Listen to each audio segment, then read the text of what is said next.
Hey, everybody, what's happening? It's Brent Axe here, and we are live on Syracuse Football Postgame on YouTube, Facebook, and Twitter. And we are here presented by Krause Health as Syracuse loses to Rutgers, a final score of 17-7 at the Carrier Dome. First time fans in the building since November of 2019, and they did not see a very good football game for the most part. A pretty wretched first half, terrible special teams, a terrible decision by the head coach to punt the football late in the game, a penalty on the head coach that really cost the Orange, although that was a pretty bad call. The officiating was abysmal in this football game. We had a little bit of everything here, folks, and it resulted in a loss. So a nice, easy start for the Orange. Last week against Ohio, today, certainly not the case for the Orange, as the offense falters. The defense was great.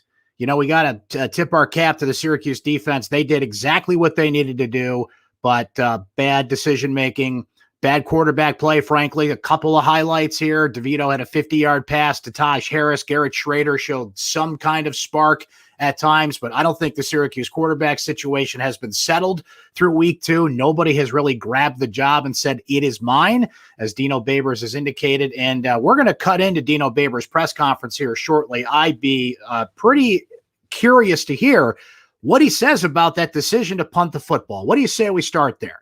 I can't comprehend that. You got Syracuse down by 2 scores. You're near midfield. There's, 8.5 minutes to go in that game. You cannot punt the football. I know it's 4th and 10. I know your defense has played great, and let's not even, pray for Brent. I appreciate some of the great comments that are coming in here. Let's show that one on the screen. You guys can see that from our friend Mazer 375. Yes, please pray for Brent. But you guys vent in the comments for sure, because you should. I can't fathom that decision to punt the football. You go down swinging, you go down fighting, right? You make a play. You've got to make a play there on offense. You just can't count on your defense to do it. Why hand the ball back to your special teams when they have been just downright wretched through the game? Dino said it before the start of the first game, the spooky situation he had with his punter, right? You don't want a freshman punter out there. Both James Williams struggled. Colby Barker comes in. He shanks an 8-yard punt. And despite all these mistakes that Syracuse made, they were in this football game. So it comes down to decisions, and that decision to punt the ball, just absolutely unacceptable. I want to highlight Williams' comment here. You guys are seeing the comments flow, but Williams says it right there. No excuse to punt, down 10, 7 minutes left, and the ball's at the Rutgers 40. Completely agree with that. So we'll pop in here on Dino Babers' press conference. Let me see if I can bring it in here and see where we're at here. Nobody yet at the podium, but we will bring that in live and hear what the head coach has to say when he does come to the podium here, because that is unthinkable. I think Mary Ellen makes a good point here, where she says, terribly disappointing performance by the offense. Defense gave them every opportunity. Why didn't they just run the ball with Tucker? Yeah, Tucker had his highlights today, certainly not 180 yards like a week ago. Offensive play calling throughout this game, whether it was Babers or Sterling Gilbert, was just really bad. I think of the third possession of the game, you got a 2nd and 14, and you run right up the gut. And then on 3rd and 14, just a little screen flare pass in that situation where I just don't get what you're doing here. This is not the aggressive offense that we were promised here. Mr. Dodger saying it about the quarterback situation here. If your Q 0 QBs is 2, and AD Luck 22 says 2 quarterback systems slowed us down at the end of the first half. Yeah, that was interesting in where they put it. I don't mind Dino going to another quarterback, particularly if your offense isn't sparked, isn't doing what it needs to do. But you're pinned up against your own end zone. You put Garrett Schrader in that situation. I think he would be much better suited if you had moved the ball up in the red zone. He's a running threat. But I'll tell you what, Garrett Schrader, I'm not comparing him to Brett Favre, so don't take me out of context here, but he's got some Brett Favre in him. And then let's just kind of see what happens. Throwing across the middle of the field. He misfired on several deep throws. And boy, what an opportunity for Schrader to come in. That's football, man. He do all this prep, all this time. Live bullets are firing. He had some deep receivers open and did not connect with them. So while you may prefer his style of play, it comes down to this. DeVito is the measured guy in the pocket, delivering the time throws. Schrader's just kind of an improvised, let's see what happens kind of guy. But right now, Syracuse doesn't have a lock on that position. DeVito did connect on a 50-yard pass to Taj Harris, and Harris had an awful first half. That was a terrible call, by the way. His knee was down, and they called a fumble on that play. It didn't result in any points or anything for Rutgers, but that was just a terrible, terrible call by a wretched officiating crew. Just wretched. Okay, this Big Ten officiating crew, and as much as I'm going to be critical of Babers in that call to punt the football, and I believe was Coach already at the podium? Maybe we're waiting for some players to come to the podium here. Let me just pop in on this and see what's happening here. There's Syracuse quarterback Tommy DeVito at the podium. Let's see if we can listen in a little bit to this.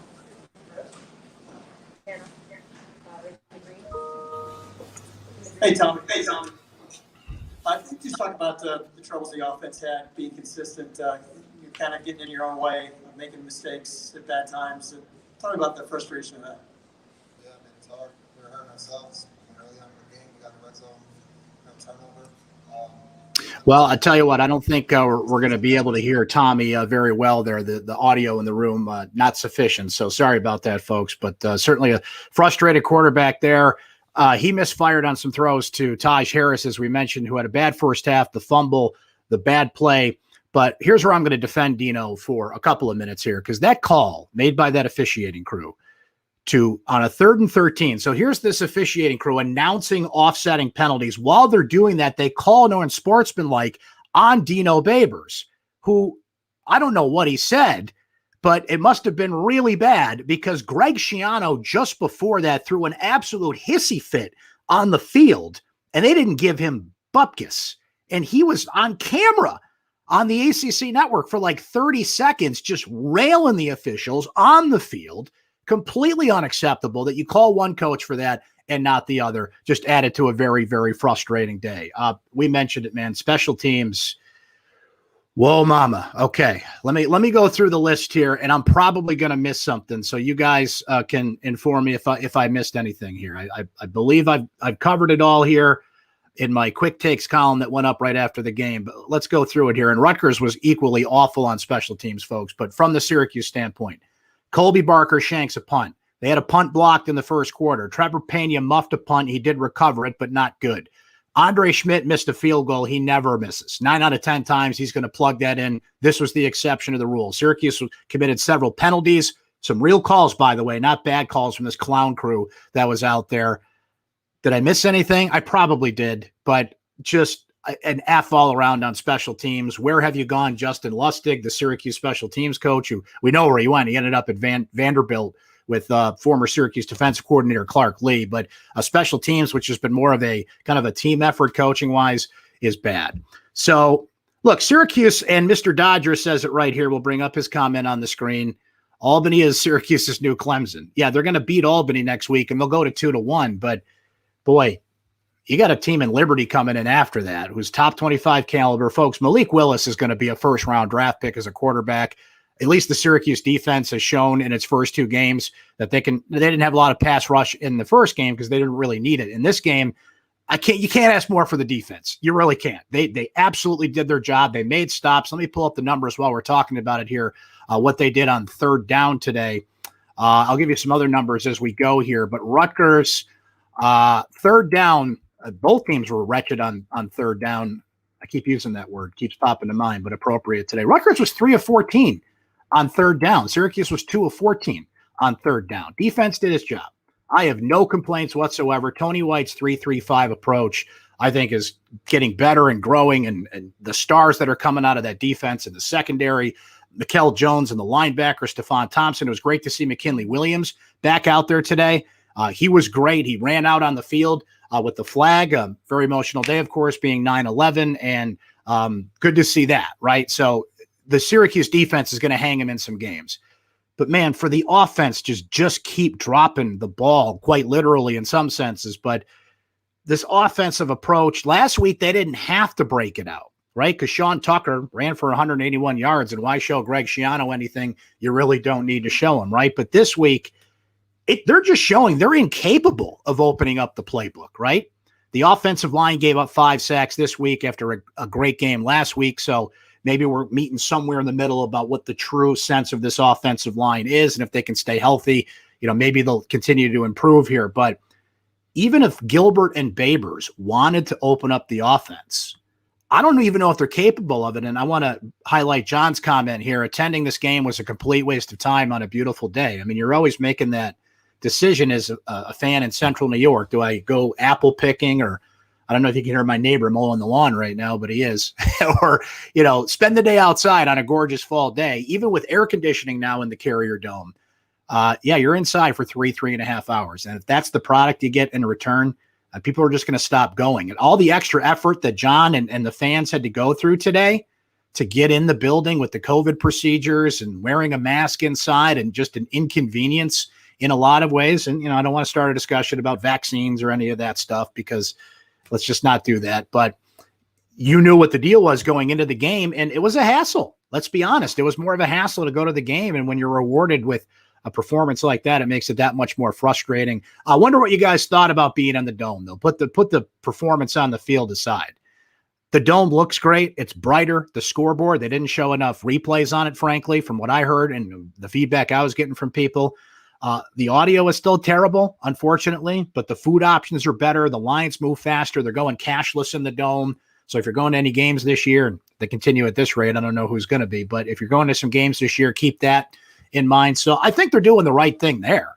I think the experience is better, but ultimately it comes down to what's happening on the field, right? So be curious what people thought about the process getting into the Dome today and what they thought of the new Carrier Dome. But it's the product on the field. So you go from a pretty impressive performance against Ohio, where you just had to be basic and run the football and just don't screw it up, to a game where the coach did screw it up for you. He punted on a play absolutely shouldn't. The play calling was questionable. And again, to be fair, what has he got with these quarterbacks? He doesn't know who's the guy, and it mixes up the chemistry and the flow of things. The old adage, if you have two quarterbacks, you have none, right? So just a really frustrating game. And this is one of those swing games, man. Syracuse has got to come out of non-conference play with 3 wins. So now all you're doing is putting a lot more pressure on beating a top 25 team caliber, a better team. Liberty, in my opinion, is a better team than Rutgers. If you had put this in your back pocket, gone to 2-0, gone to 3-0 with Albany, that's an entirely different story, right? So they're only putting so much pressure on themselves to play Liberty on a Friday night at the Dome in a couple of weeks and come away with a win there. And let's face it, when you play a team like Albany, it's empty calories, right? You can go out there, you get some points on the board, you beat up on a lesser opponent, but what are you really gaining? What do you really know about your team? It doesn't answer any of the questions that we had from this week. It doesn't answer anything from that will pop up from this. Nothing. There's nothing that this team can show us next week. We're like, hey, look, that's better because of the opponent that you're playing. So the order in which the schedule worked out there, not to Syracuse's favor, and all they are doing is putting a lot more pressure on themselves to beat Liberty in a couple of weeks. And then you get into the ACC schedule, and you got a Friday night game against Clemson, and Florida State's there early. And, 5 of the first 7 games for Syracuse are at the Dome. Today, they did not cash that in and did not take advantage of that opportunity. And Lee highlight a couple more of your comments here. John thinks it's time for a change. Fire Dino before Syracuse is set back even further.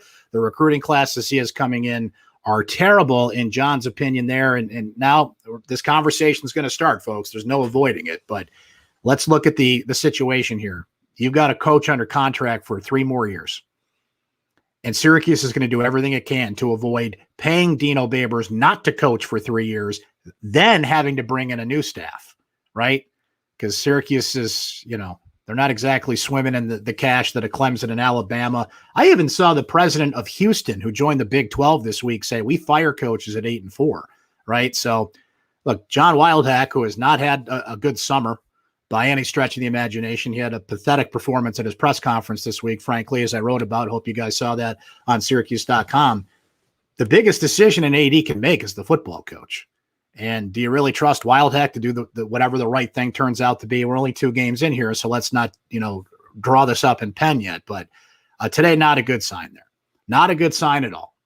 That punt call, I can't get over it. How does that inspire a team? How does that inspire a fan base? How does that inspire a crowd in the building? Name me a punt in history that inspired. No offense to the great punters out there. Shout out to my guy, Rob Long, and some of the punters that have come through Syracuse, and they're important, field position and swinging the field and all that. But name me a punt in history that has ever inspired anybody. You cannot punt the football in that situation. It's not to say guarantee they convert 4th and 10, but wouldn't you rather go down fighting, swinging, running that play, and then put your defense on the field? Because if you don't convert that, you still put your defense on the field the next play. So why not even give your offense a chance there? So I think that's where Syracuse fans are rightfully frustrated, because we're not getting what we were sold. We were not and are not getting what this offense is supposed to be. Now, you got to have the Jimmies and the Joes to run it, right? So you can only run what you think they're capable of it. But man, that's going to sting. That's one that's going to sting. And swing game comes to mind. That's the expression that keeps popping in my head here. Okay, let me give you some stats from this one as you guys continue to have some great comments here in the live conversation. So, boy, that first half was pretty wretched, right? I used it again. 160 yards total between Syracuse and Rutgers. Big old donut by both teams at halftime. I'm sure somebody looked this up. If you know it out there, pop it here in the chat so we can see it. I didn't find it during the course of the game. I can't remember the last time there was a 0-0 game at halftime. Maybe there was, and I'm just not remembering here, but certainly nobody wants to see that. So all told, Syracuse 62 plays, 258 yards. Rutgers 71 plays, 195 yards. Syracuse had 8 penalties for 55 yards. And remember, they were one of the most penalized teams in the country last year. I think there are only 4 teams in college football that had more penalties than they did. We mentioned the third down stats from both teams. Just throw some individual stats your way. Noah Vidral for Rutgers, 22 of 28, 145 yards, sacked 4 times. Efficient day for him. Bo Melton had 9 catches for 44 yards. Haskins, their tight end, had a touchdown catch. Pacheco, their running back, 52 yards on the ground. So nothing that really pops on the Rutgers side. They just kind of took advantage of some opportunities and beat Syracuse that way. Syracuse really shot itself in the foot more than Rutgers beat them, to be honest. Yeah, Taj Harris recovered from a rough first half to finish with 122 yards and 8 catches, 51 being his longest. Other than that, it was kind of a mix and a match. And that's a shame to see, 7, 8 different receivers catch the ball, but it's like 1 for 5 yards, 2 for 9, 2 for 10, just not utilizing the offense the way it should be. Running the ball, Sean Tucker, 181 yards last week, just 54 this week. He carried the ball 13 times, including for a touchdown. DeVito had a nice 13-yard scramble, or 20-yard scramble at one point, where he actually drew a unsportsmanlike penalty, a late hit on Rutgers, but, the offense stalling here. So there's a whole lot of questions to be answered at this point about offensive philosophy, about you don't have either quarterback capable of hitting the deep route. Of all the deep routes that have been there this year, you've converted, I think, one of them. There was a couple opportunities in the Ohio game, certainly this game. Schrader's intriguing to me, but you guys tell me, okay? Schrader, did he come out and say, oh, absolutely, got to play him now? Did he do that today? And it's one game, but this is when you're the backup and you have one game to prove you're the guy, that you got to cash it in. Did anybody say, yes, absolutely, he's the guy? I didn't see that. I saw somebody who's going to continue to get on the field, though, because I don't think it's something that Tommy DeVito kind of put his hands around the neck of the job today. William has an interesting comment. Let me see if I can pop it up here, because they're coming fast and furious. You guys are certainly venting a little bit here. William says, question, when it was tied 0-0, defense playing great, why not ground and pound, wear down the Rutgers defense? Brent, how many run attempts did Tucker have? 13. You are correct, William. We just went over that, and I agree with your philosophy, by the way. If your quarterbacks aren't flowing, instead of just kind of going back and forth, why not try and settle things down? And by the way, look, I like Sean Tucker, but Sean Tucker was not absolutely dominating today. Your second leading rusher is DeVito with 9 carries, Cooper Lutz with 4. You don't put Abdul Adams in the game. You don't put Jarvion Howard in the game. Try and mix things up running-wise. So that's what frustrates me, and I think frustrates fans, is you don't want to walk away from a game feeling like you left a lot in the cupboard. Had Dino gone for it on 4th and 10 and they don't get it, fine. you went for it, right? Why not play more players, as we noted, at the running back position? And you can woulda, coulda, shoulda all day. But I felt like this is a game where you can open up the playbook. Schiano's a great defensive coach, and Rutgers, you got to give them credit defensively as well, though Syracuse certainly had their chances here. So how does that get better? Again, you go out next week against Albany. It's empty calories, frankly, right? So this sets up a huge game. The season's on the line against Liberty. I think Dino Baber's job, it's not on the line now, but almost literally on the job that game, on the line that game for his job. And you don't want to put so much early in the season, because as you go and ACC play could swing either way. The ACC hasn't exactly proven to be, a juggernaut this year.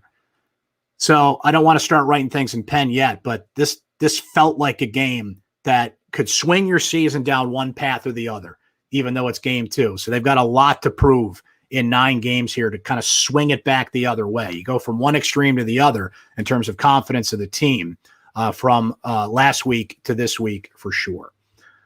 Mr. Dodger, if they lose to, I'll pop the comment up here, if they lose to Albany, I mean, just shut it down.